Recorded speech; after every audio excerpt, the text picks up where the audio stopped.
Right, will we fire into our top 5 go? Top 5 go. Yeah. So for those that haven't watched the top 5 go yet, we've got 5 of them, I think, on YouTube. But the basic rule of thumb is we are going to discuss and debate as quickly as we can our top 5 favourite things in descending order of any particular topic. I will, on this bit of paper, write down everyone's answers and tally up when they start to repeat, which they tend to do, and then so our number 5 picks will get a point each. Our number 4 picks will get 2 points. Blah blah blah. Our number 1 picks will get 5 points, and then I'll do the tallies I'll do the counting up at the end, and we'll be able to decide what the definitive answer is to that particular question, and so no one can debate about it ever again. Scientifically inarguable. It is. So yep, we've done 90s action movies, we've done 80s action movies, we've done what else have we done? X-Men. Yeah. X-Men characters, yeah. Yeah. And this week we've decided that we're going to do movie scores, which was interesting because we put the thing up on YouTube and people were writing soundtracks. So we will probably do soundtracks at some point. But when we say about scores, what we're talking about is effectively the music. How do you describe a score? It's a composed piece of classical music which runs throughout the movie. Yeah. So rather than just a soundtrack, which could be a track by the Beatles, a track by REO Speedwagon, which is what we're saying. Like, so, like, you will, if, for example, Guardians of the Galaxy, we if we're talking about the score, we'd be talking about the orchestra, not the awesome mix. Yes. Mm-hmm. I think that there's a couple of movies which are intrinsically linked. Like Nick Cayman and Queen for Highlander. I think it's hard to differentiate them out, so I'll probably not pick them for either. Queen and Flash Gordon as well came to mind. Yeah, I was like, does this count as a score or a soundtrack? Yeah. So we're doing the orchestral stuff. The orchestral score. Okay, so will we get going? So everyone's number 5, 1 point each. Let's see if we can find number 5. 3, 2, 1, go.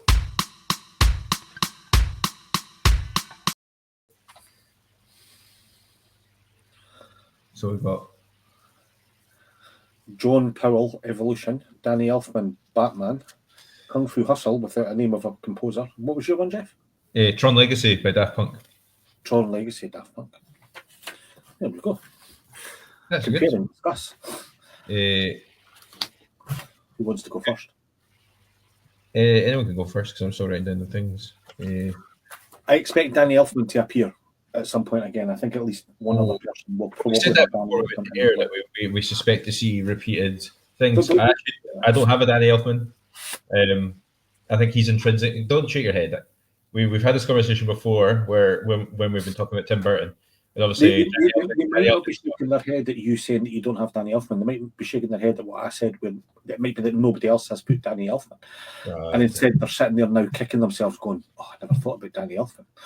Jesus, how good was that Batman one in 1989? But yeah, there we go. I don't think I need to justify Danny Elfman. I just think Danny Elfman's intrinsically linked to Tim Burton stuff, and I just find I find his music quite samey. But I can understand why folk love Danny Elfman. Like for the same reasons, I'm like, meh.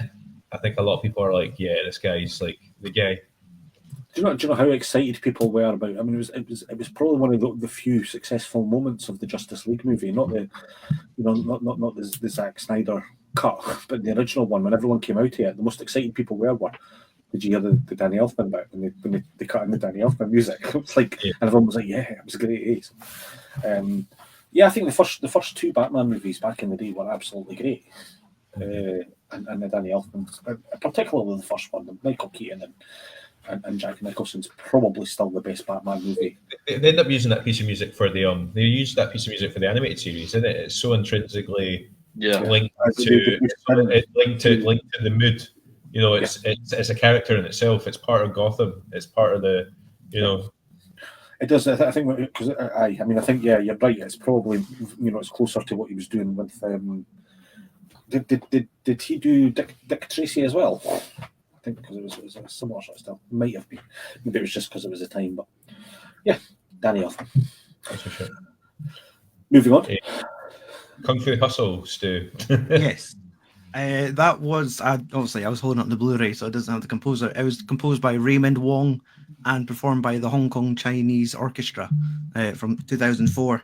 The reason, like, this was at a stage where I was buying soundtracks on Apple, so it's like a soundtrack I've had on my phone for 20 years now. But yes, it's just like a full-on Chinese opera. That's just it's like goosebumps every time through that film because it's like a period set film. And yeah, just the music is such a huge element to the movie. It's like a martial art action comedy. It's good. I actually have seen that one. Brilliant film. It just honestly, it's like a film you could show the whole family. Yeah. There's nothing wrong with it. But yeah, it's just the music, like there's bad guys that uses musical instruments as weapons.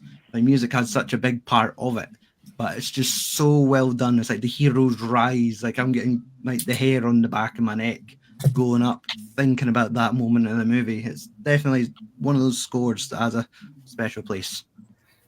Cool. John, Evolution. Is that? I think I saw that film. It's like Ghostbusters with aliens, isn't it? Like David showed me it's David Duchovny, Orlando Jones. It's directed by Ivan Reitman. It's got a great score. It's John Powell does the score for that one, and it's just sweeping. It's not the score that belongs in that kind of film, but it's still really good. A lot of the movie is set in like a different kind of landscape, and it has that old-fashioned kind of sort of desert kind of feeling, but like an old sort of cowboy kind of movie. I just really like it. It's really good. We should. I thought, Tron Legacy, not an amazing film, but one of those annoying movies where like it was clearly built with a sequel to come that never emerged. But I think having Daft Punk, who are like this awesome '90s electronic band, and this building the score is great. And it was funny that Stu showed us his bought album because actually, soundtrack, because actually the Tron Legacy soundtrack is one of the only soundtracks I ever bought on iTunes back in the day. It was like just it was like I walked away from that movie thinking I need to just listen to that all the time. Yeah, just inspired. If you've not heard, I will list all the soundtracks. Folks should be checking these all out. But the Tron Legacy one is one that I don't know. It's just stuck with me for years afterwards. I tried to watch Tron Legacy with Sonny recently, and he got bored, but he did admit that the music was cool. It's like, cool. Number 4. Number 4. Yeah. It's funny. I was just going to say there's something about Kim when you said it didn't fit the thing. But I was going to go for one. I sort of had it down as an honourable mention. Yeah. For Andrew Powell for Lady Hawk, which was a fantasy movie which had a rock, like a heavy guitar sort of score, which just did not fit the movie at all. But the movie was great. I had that down in my honourable mentions list. It's just not fitting the movie at all. Hopefully, somebody else might have that. It's the bit inspired things like Thor and that, isn't it? Like Thor does that quite a lot, where they use this weird kind of music. Yeah, I always think of Lady Hawk when I sit to watch a Thor movie. Yeah. Okay, number 4. 3, 2, 1. So James Horner, the Wrath of Khan. Oh, 2 Hans Zimmers on the same. 2 Hans Zimmers, Interstellar and Gladiator, reading it there, and Enter the Dragon by Lalo Schifrin. Obviously, the movie creator. Let's go first. Good, some amazing. John, Wrath of Khan is the best Star Trek movie ever, and that score is magnificent. Yes, it's an epic score. It's, James Horner, who's basically ripping himself off because he did the score for a film called Battle Beyond the Stars, which Andrew might remember, which had John Ray Walton as Luke Skywalker, basically. And that score is very much the Wrath of Khan score, but Wrath of Khan, there's more to it. It's like you kind of flesh out a bit more. Because you find that a lot of the same composers, you can hear similarities in their musical scores. Like Hans Zimmer, he's done a few scores, we can hear the same theme running through it. And it's the same with James Horner, but the Wrath of Khan score is just, it's epic. It takes a bit of the Alexander Courage Star Trek theme and then just builds his own kind of Horatio Hornblower type score. It's just fantastic. What I love about that score is it's quite earnest and it's not a massively earnest movie. It's really clever. Like I think it does something. It adds something to the movie by being like quite like I say that there's an earnestness to the score without it being like when the film's quite dark. It's very hopeful. It's kind of uplifting, isn't it? Yeah, it's it's really good. Do you kind of think about that song? The James Horner always gets me because everyone who hears it, like the Battle Beyond the Stars one in particular, people who have never seen it will recognise the score for that because it had the thing with Roger Corman, who's quite famous in the movie business, was the producer, and he bought the music for it and then reused it, variations of it in like different movies going forward. So a lot of the effects of Battle of the Stars got reused for loads of films as well, didn't it? Like for the same reason, Roger Corman would reuse. He would reuse entire pieces of footage and things like that, explosions and things like that. I think just but yeah, Battle Beyond the Stars is marvelous. And yeah, just James Horner was that one guy. He's not made my list, but he's like got so many good ones. But yeah, that's a very good call, John. That's one that. No one I had thought of, to be honest, but yeah, it's a good one. It's interesting what you were saying there about as my segue. Interesting you're saying about like different like musicians having like sounds that kind of that you'll notice in all their music because obviously we both picked Hans Zimmer for our picks in this one here, and you can tell a Hans Zimmer score a mile away. You know it's him, like very. Yeah, absolutely. I mean, I went for Gladiator because I think that was possibly the first Hans Zimmer one that I heard. And I've tried to keep it so that I've only picked a person once. But yeah, I think I could easily have picked Pirates of the Caribbean. I could easily have picked Sherlock Holmes. Interstellar. Dune Part 2 has Hans Zimmer does an amazing job in Dune 2, which I made fun of on the show before, but yeah. Man of Steel, I think, is a phenomenal soundtrack, and yeah, I could have easily gone for loads of different Hans Zimmers, but Gladiator is immense. Yeah. It stands up after all these years. Gladiators, you would be comfortable sitting listening to that in an opera house. You would think it was something like that. Is so good. I'm loving that Anna's playing along in the thingies. So her number 5 was Avengers Endgame, which is interesting. That's an Alan Silvestri score. Alan Silvestri, yeah. He might appear on our list.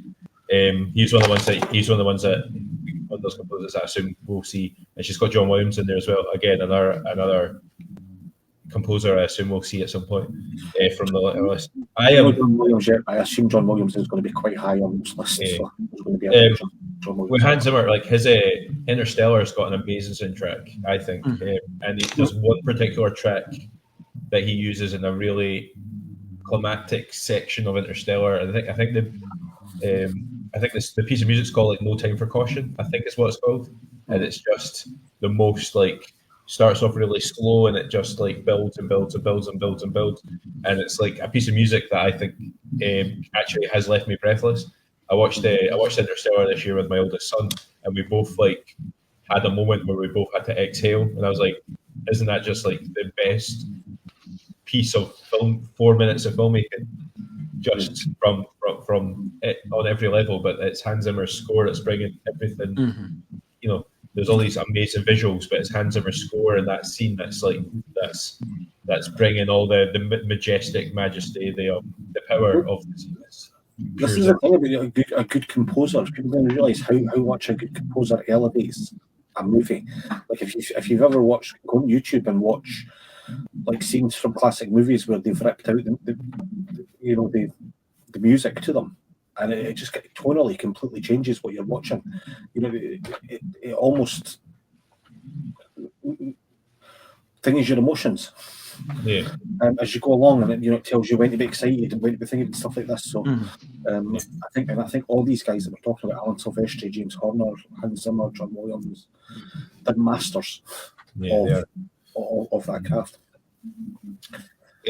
Stu, Enter the Dragon was one. Yeah. Yeah, man, that's cool as fuck. I just hadn't really. This list needs some funk. Funky movies too. So it's a classic. I loved this growing up, and it was one of those. That's a great record, mate. That's a beauty. Yeah, it was one of those record store day picture discs. Yeah. So, and I think It's marvelous. I know. I adore the film. I adore the soundtrack. Yeah, it's just one of those classics, and it's just even the fact that yes, it's got the music like composed and conducted by Lalo Schifrin, but when they throw in like the battle cries of Bruce Lee over them occasionally, it's like it just ticks all the boxes. Yeah, it's good. Such an amazing movie as well. But yeah, and I think Enter the Dragon is one of those movies that you I think of the music as a massive part of the I love that movie, and when I think back to it, I'm like, oh yeah, and a big part of that is the tunes.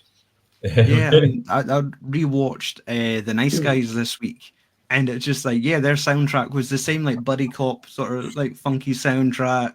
It was just like kind of like that 70s it's so good. like mood for most of the films at that time, or films that came or going back to that time, have to have some funk in their soundtrack. That's popped up this week because I think it's leaving soon. It's on my leaving soon list. Yeah, on Prime. That's why I suggest that's the whole band. Another watch before it disappears forever. Mm-hmm. Awesome. It's a total. Right, then, number 3.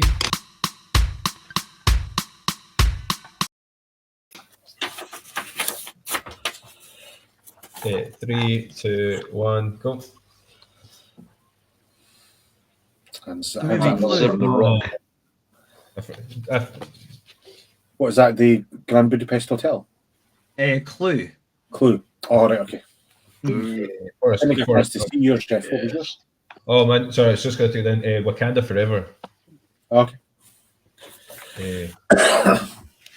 That's good. Another 4 amazing ones. I fucking love the Rock soundtrack.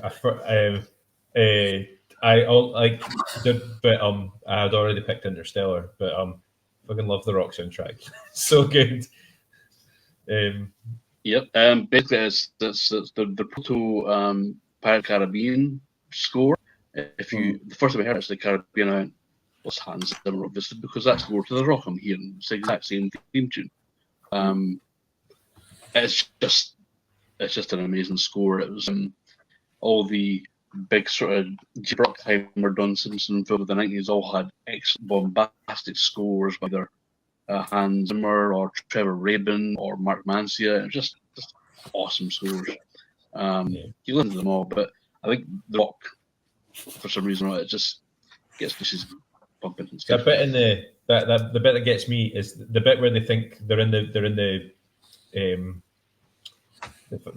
bowels of Alcatraz, and they think Sean Connery's boosted, and then there's like the clunking of the door and stuff, and then he opens it and he goes, "Welcome to the Rock," and it's just a bang and like Hans Zimmer piece of music. I'm like, oh, it's fucking awesome. It's a good shout, man. Who did the Clue soundtrack? I've not seen Clue. Stu. John Morris. Oh.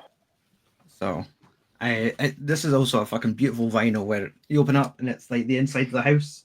Yeah. I've never gone from not knowing something existed to deeply wanting something so quickly in my life. But yeah, Clue was one of those fucking films I loved. I still continue to love actually as a kid. But it's just that music, just that weird, like your car's broke down on a spooky night. Everyone's been drawn to this mansion for some strange reason, and then it's just like all the madcap music of them all running around trying to solve a murder as more people are dying around them. It's madcap nonsense, but the music's brilliant. Yeah, it's such a good show. Well, actually, I watched Clue, I think tail end of the last year again. Such a great film. Okay. I've put it down as I do when we do top 5 goals. I've written it down. Like, yeah, I've not seen. Oh, it's so good. Alan Silvestri's first appearance on the list with Forrest Gump. Yeah, and I've gone like you. John was just mentioning there about sort of the 90s soundtracks, and it's just bombastic sort of thing and things like this, and they were all things like that. Forrest Gump is a joy. It's just that it's built around a very simple piano riff, and it just builds into crescendos every now and again. It's great. It's totally fits tonally the movie, and yeah. You know, from the first, I think watching that movie, I don't think there's not many movies that I will smile through the entire run of the movie like I do with Forrest Gump. It's just, and from that first, but it's just you're just there, and you're just like, oh, this is going to be good, and it was. It's good. And I remember talking about the music to Forrest Gump with Sean, my oldest. Like, I think he comes up quite a lot in my conversations about old films because I rewatched them with him. But yeah, he would. I had to kind of like convince him to give Forrest Gump a go because he just wasn't buying my description of it, and then he walked away from it like that might be one of the best films ever. And I was like, try to describe Forrest Gump to make a child want to watch it with you. Yeah, you know what I mean. Well, he's young and he's like not quite disabled, but he wears these straps, and his mum's a wee bit. Yeah. Well, his girlfriend gets an illness in the early 80s, and it's really, really sad. But the film's still like massively uplifting. It's like if we watch it together, I'll get Domino's afterwards. Yeah, exactly. I fucking talking about my kids again and music. I think film music and my kids are quite synonymous. Wakanda Forever was just amazing, and I think it might have won the Oscar. I'll have to go back and check. Definitely, Wakanda Forever got nominated for the Oscar for sound design. It's just fucking awesome. It's such a great soundtrack. Uses some really interesting musical elements where they just like the first the first Black Panther movie, they use a lot of electro sounds, which is probably I'm a massive electro pop mute fan anyway. But they use a lot of electro sounds, but then also tie it into the sort of traditional African music, tribal music, and sort of just sort of that kind of like to highlight that kind of culture, and but mixing it with electro music just completely like blew me away, even in the cinema. It's one particular scene where Shuri puts on the Black Panther outfit, and she descends on the Wakandan council, and it's just this really epic piece of music that's just like. It's fucking great. It's like one of my most rewatched YouTube clips is that 2-minute section of music where she shows up and the Black Panther lives, and it's just great. It is. If you haven't listened to the Wakanda soundtrack, I would generally give it a go. Just listen to the soundtrack; it's fucking excellent. And does really well with like you were saying about Forrest Gump and that bit of hooky music. Like a simple hook. The Wakanda Forever hook is quite simple, but it shows up at all the right times in the movie, and it just makes me smile. I don't know if Anna gets away with this one, but she says the Moulin Rouge soundtrack. I think it's soundtrack. I mean, it's done. It's a musical, obviously, and it's songs. I think we talked about the difference between a soundtrack and a composed soundtrack. But it's hard. We didn't talk about musicals, did we? Yeah, it's kind of like a grey area or third, because you could have like Green Day playing in the background, but it's not actually you are Green Day in the movie doing the song. Because I've kind of got a pick that I can't decide. Like if it was musicals, yes, it's exactly that. Yeah, it's great. No one it's a great movie. I love that the bit on the elephant when they're singing all the different, like they're singing a line from each other's love songs. It's just fucking awesome. Okay, our number 2 picks. Yeah. There's a name who hasn't appeared yet, which I'm half convinced it's going to be everybody's number 1, but we shall see. I don't know. The 2s and 1s I think are going to show up. It's number 2. Does this count? John Williams. No, that doesn't Raiders. count. That doesn't But count. the track where they go through the shopping mall is amazing. Last of the Mohicans. I've got that's amazing, but I wouldn't have said. If not, we'll go for this instead. Oh, I understand. We're going for that in there as well. Yeah. I think the Blues Brothers falls into like the commitments. You know, the it's perfect for top 5 musicals. Yeah. Last Mohicans, Interstellar, Jurassic Park, and you had what was your John Williams? Raiders. Raiders. Yeah. If I can go first, because it follows on to what you were saying about the Wakanda Forever. The final scene when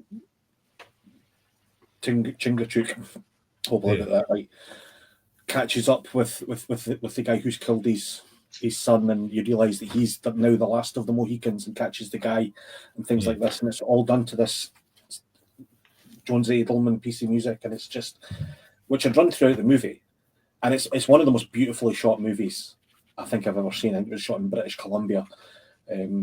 It was Daniel Day-Lewis at a time where he proved that he could be absolutely anything. He could be a superhero. He was never a superhero, but he could be Hawkeye. Yeah, at the same time as he was playing, you know, a disabled guy who could only move one arm. At the same time as he was doing gigs in New York, at the height of his power, Daniel Day-Lewis made this movie, Last of the Mohicans, and it's a joy. And I love the score for it. Absolutely love it. Is it Last of the Mohicans as well? Like I know it was Jones and Edelman that wrote it, that scored it. Does the guy that's got like a pub in Dunkeld, Dougie MacLean, does he not have input in Last of the Mohicans as well? Possibly. I think he wrote the bit of music that they based the score around. You know the right, okay. Yeah. I mean, it's I need to double check that. I apologise if I got that wrong. It's a great soundtrack. I had so we both had John Williams as. I struggled with what John Williams score I wanted to pick. I was torn between Jurassic Park and Close Encounters, actually, but yeah, Raiders was on my radar as well. The Raiders score is fucking awesome, isn't it? Yeah, the Raiders theme is just you know what's going to happen. You know Indiana Jones is going to appear. It's just it's uplifting. It's adventurous. It's romantic at the same time. It's just a great piece of music. And there's a fantastic clip of Harrison Ford at an awards ceremony, and he walks on stage and they play the Raiders music, and I think it's a John Williams celebration, and he goes, "That fucking piece of music follows me everywhere. Go for a colonoscopy and it plays, you know." It's pretty funny. That's amazing. Yeah, it's such a great theme tune. You know, I struggled as well with Williams. I was like, oh well, Jurassic Park, Star Wars, Superman, but the Raiders march is just triumphant. It's great. I love it for the same the Jurassic Park soundtrack is amazing, and it just has moments throughout. The main score is just great. The main tunes are incredible, and even like my favorite moment of Jurassic World is when they harker back.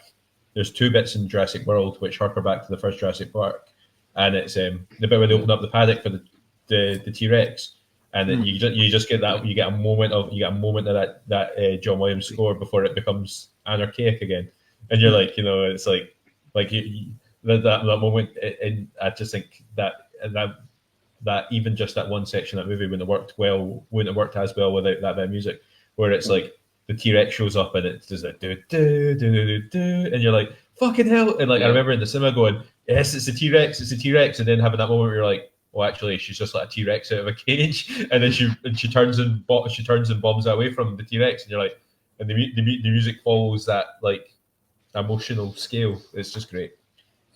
John Williams, I would be surprised if John Williams isn't like I will list what the best soundtrack or the best movie score is of all time, but also be interesting to see what if I look at it as composers, who the most successful composers on our list are as well. It's going to be him. I think he's like for me and John, because we're a bit older, he's almost scored our entire life. Yeah, But, totally. the soundtrack of growing up was Jaws, Star Wars, and Superman, Raiders of the Lost Ark. He was always there. Star Wars, I think, which Anna had earlier on, is one of the most impressive pieces of work ever, because every single major character in Star Wars has their own piece of music, and he weaves it together through the whole thing. So as soon as somebody comes on screen, their piece of music's interwoven with them. It's a massively impressive piece of work from a massively impressive guy. So yeah, John Williams is going to be. I would be surprised if he isn't. And we had it, Hans Zimmer again with Interstellar. This is a great soundtrack too. Hans Zimmer, who we've all picked, I think. It was just one of those, like, again, you see the film in the cinema and you leave the cinema, but the music stays with you. Like, it's just those moments stuck in your head, like that scene where they go to one planet and it's like oceans everywhere, but then they look at the mountains in the distance, but it's not mountains, it's actually a wave, and it's just the build up to that music where it's all calm, and then just like the dread and the panic and the intensity, it goes up, and then all of a sudden Anne Hathaway has to get saved by like a big American double fridge robot that runs over, picks her up, and it's just like the drama. And I was in college at that point, and I just remember getting the soundtrack, and it was the Dunfermline campus, so I would be getting it through, and I was on the bus for ages, but I just have vivid memories of going on the bus. There's snow, and it's like that soundtrack playing over it whilst I read like Game of Thrones on a Kindle, and just everything worked. Just like the snow outside, like all the crazy shit in a Game of Thrones novel, and just that score line in it. Can I say though that robot was not an efficient design for a robot design to be going everywhere. Like, that was just ridiculous. It was like 3 fridges bolted together. Yeah, it was ridiculous. I love that. He had some sass. He had sass. I love that. I remember watching it with Sean, and Sean making the point: is the alien going to go bad? And I was like, I think the point is they go out their way to make sure that the robot doesn't go bad. And I think the robot even makes like a joke about it, like, you know, if you don't stop making fun of me, I'm going to like turn you. I'm going to become your robotic overlords and stuff. Yeah. Matt Damon was the guy. Matt Damon. He was the one who went back, wasn't he? Yeah. The Martian. The Martian. We talked about that. We talked about that in one of our last top 5 goal minute. Matt Damon's character in that film is Mr. Hugh Mann. Yeah. Dr. Mann, and he's like a total prick. I love it. Anna had actually, I was going to put Howard Shore's Lord of the Rings in my top 5, but he's probably my honourable mention, because I think maybe for me, recency bias, I've been rewatching The Lord of the Rings with Sonny, and so I'm like, the music is so good, but yeah, it's not. I love it as a soundtrack, but it maybe doesn't stay with me as much as other films. Do you know what the only thing I would say about it, because it's undeniably a very identifiable piece of music, which is very good. But unlike with Star Wars, where you've got hundreds of different pieces of music which kind of waft and weave together, I find the Lord of the Rings music to be very samey throughout. You know, it's got a sort of central core. Which they're always trying to get back to. Yeah, I would actually, I totally agree. You've got the Hobbiton music. You've got the do that one, the main score, and then you've got the dark. Yeah, anytime Gollum's looking at the ring. Yeah.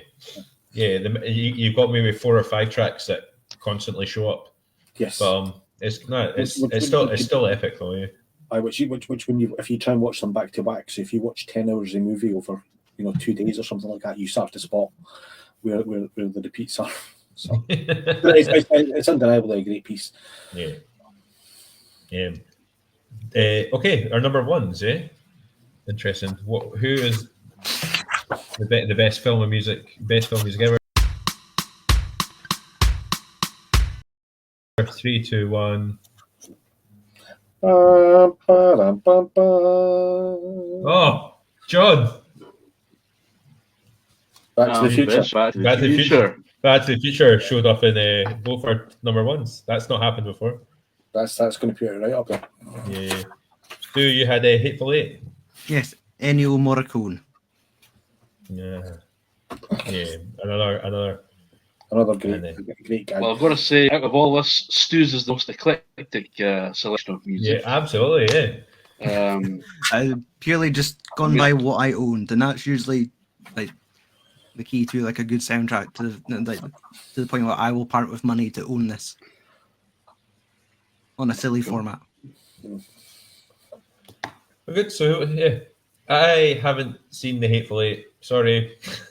This is the perfect time of year to watch it. It's a winter movie. It is a cold movie, and it's a murder mystery, and it has vibes of like The Thing and maybe Clue. But yes, it's the perfect film to watch on a cold day. And yeah, Kurt Russell has never made a bad movie, and I'm going back to Flubber and the World's Smartest Teen, the ones that he did for Disney when he was 12 and things like this. The Computer Wears Tennis Shoes. Phenomenally good for his entire career. And yeah, the Hateful Eight was great. Kurt Russell had two weapons at the exact same time. That was Hateful Eight and Bone Tomahawk. Bone Tomahawk. If you've never seen Bone Tomahawk, holy jeez. Yeah. You won't be prepared for Bone Tomahawk, I'll tell you. Oh my word. And he's in my all-time favourite Western, which is Tombstone. Mustache, the movie. Great. He's just in it. He's just in multiple for Kurt Russell. He's just in multiples of all my favorite films. You know what I mean? Put that on the list for future top 5 goals. Like we could easily rattle off a bunch of Kurt Russell films. Kurt Russell movies. No, I agree. Yeah, just good. John Carpenter. Hateful Eight too. Yeah. Andrew, you had Superman for Andrew. At Superman, I had to choose. Obviously, my John Williams one. Again, it could easily have been Star Wars. Could easily have been, it's like the Back to the Future for Alan Silvestri. I decided I was going with. I was going with Forrest Gump. But, he was great. But yeah, John Williams could have been any one he had done in movies. But Superman. Yeah. There was no movie which excited me more as a child than Superman. Even Star Wars. I know kids look back on Star Wars or something like that, but that whole "You Will Believe a Man Can Fly" in 1978, I think I was six or seven when I first saw it. Christopher Reeve is Superman, defined the character for generations. They're still struggling to replace him. Now, 20 years, 10 years, 15 years after his death, and still nobody can step into those shoes any well. And that soundtrack. And again, they did the same thing with the Star Wars.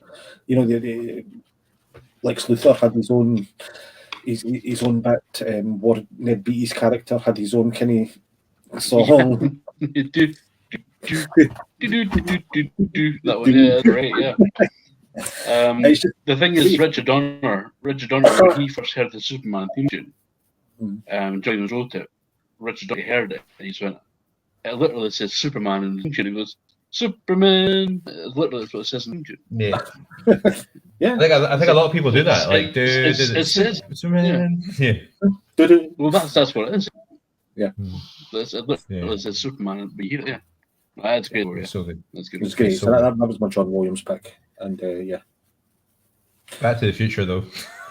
Back to the Future, I would hold my hands up and say Back to the Future is it's the perfect movie. It's so good on every measurable level. Back to the Future is perfect. The first one, when you start to lean into 2 and 3, it gets more questionable. But Back to the Future Part 1 and that Adam Silvestri score is great. It's just unbelievably good. Yeah, it's bombastic, it's quiet, it's thoughtful, but it's just when you play it at the end of the film, Marty's in the car, he's got to get at a certain point where the lightning strikes and the music's playing and the music building and Doc's on top of the tower, he's having to slide down. That whole piece of film with that music, so good. Every time I see it, I'm like, oh. And the music kicks in, and it's like, yep, here we go. The bit where Marty closes his eyes and just has to trust in the Doc. There's like a moment, and then he closes his eyes, and then the very next shot is Christopher Lloyd running with the two cables, and then it does that. It's so good. It's undeniably fucking love. Back to the Future is my favorite film anyway, but I think that probably shows up in every top 5. But unless we take it out of contention by changing the decade that we're talking about or something, and then Back to the Future just keeps showing up. It's just everything about it's perfect. Greatest crime noir film of the 1950s, Back to the Future. Best Kurt Russell film. It is what it is, mate. It is what it is, mate. You've got to trust the process. Back to the Future. Yeah. Just good. So I did the count. What's that? Did we talk about Stu's choice? What's your choice? Hateful Eight. Hateful Eight, of course. I think Back to the Future is going to have pegged it there right at the end, just because it got two 5s. I was surprised that there wasn't an awful lot of overlap. There wasn't as much as I thought. Interstellar appeared a couple of times. Back to the Future. It was hard because it was 5. It was hard. There's a few notable. I could have chucked in Elmer Bernstein's Ghostbusters score. Everyone remembers the Ghostbusters, but then there's the score itself, which is just amazing. So little kind of lots of bits and bobs. So there's a few. Dan Elfman, Batman as well. I think the fact that as well. Like again, what we're saying there, like different composers showing up all the time as well. I think made skewed it as well. If we were talking about composers, I think it would have probably been a much more I have done the count and I'll reveal it just before we finish. But I think if we did it by composer, you probably would have found John Williams. I think maybe would have picked it, but or maybe not. I don't really know. It'd be interesting if we did this again in a year's time, but just stuck to composers rather than. But actually, John Williams and Alan Silvestri got 3 choices each, unless I'm missing one, and Hans Zimmer got 4. So Hans Zimmer is technically our favorite composer. Really? There you go. So. But let me do the count properly again. That's me just trying to run through it. John Williams got 3: Raiders, Jurassic Park, and Superman. John Williams got two first places. 3. No, sorry. Yeah. So I just marked how many times he showed up. John Williams showed up 3 times on our list. Alan Silvestri showed up 3 times, but 2 of those times were in number 1. And Zimmer showed up 4 times throughout the list of whatever that was, 20 pieces of music, or 20 soundtracks. Yeah, but Back to the Future is the best movie soundtrack of all time, according to science. According to science.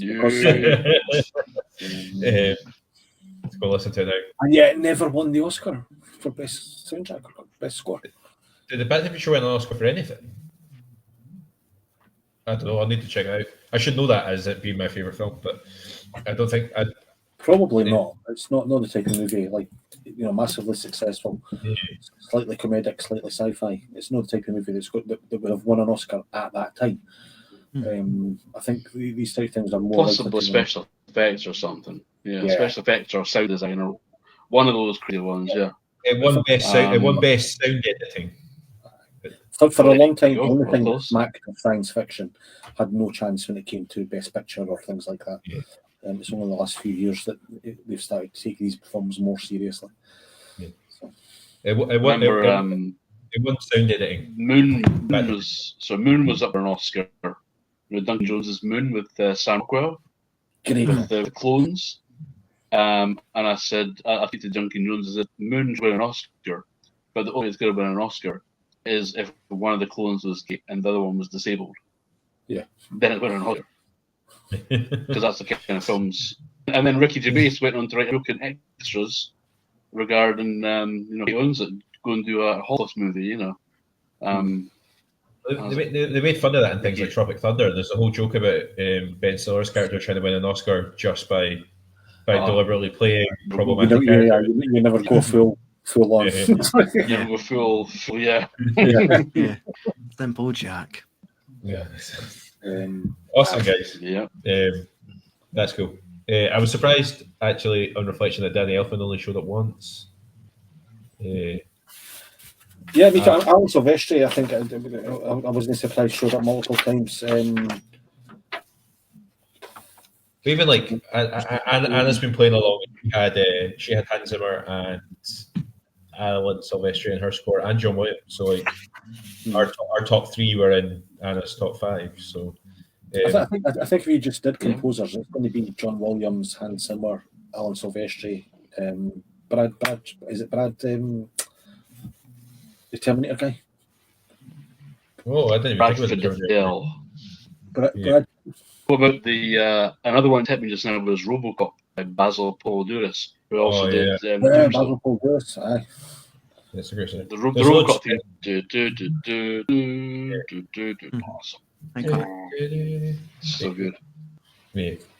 Yeah. Amazing. Aye. Next week we'll be doing next week we're going to do soundtracks. Again, we'll have to decide whether or not we're going to allow things like Musicals. the Commitments, the Blues Brothers. Yeah. Unless musicals has its own. But technically, if we're talking soundtracks, they were sold as the movie soundtracks. Yeah. So yeah, I totally would count Moulin Rouge, Blues Brothers, and that. Yeah. I don't want to do too Original much. soundtrack. Yeah. We can't give I don't want to dip into too much because I straight away was thinking of like I really liked Blinded by the Lights, but then I'm a massive Bruce Springsteen fan, and it's in the film's about a young boy in Burnley who discovers Bruce Springsteen. So the whole film is just Bruce Springsteen songs, So, but then that's maybe so. Like we'll probably have to look at. We'll probably have to have a discussion. If we allow these in, somebody's going to mention like the fucking Take That musical, or Yeah. you know what I mean? To watch that, it's awesome.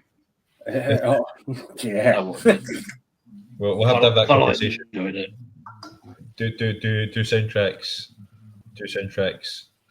Do soundtracks like that. Do soundtracks like if they're if I think if the film's based around the music. The music of a single, like the music of an act, like the Elton John or ABBA or Proclaimers or something like that. Yeah, totally. Maybe it's slightly different. Yeah. Awesome. Right, guys, we will catch everyone next week.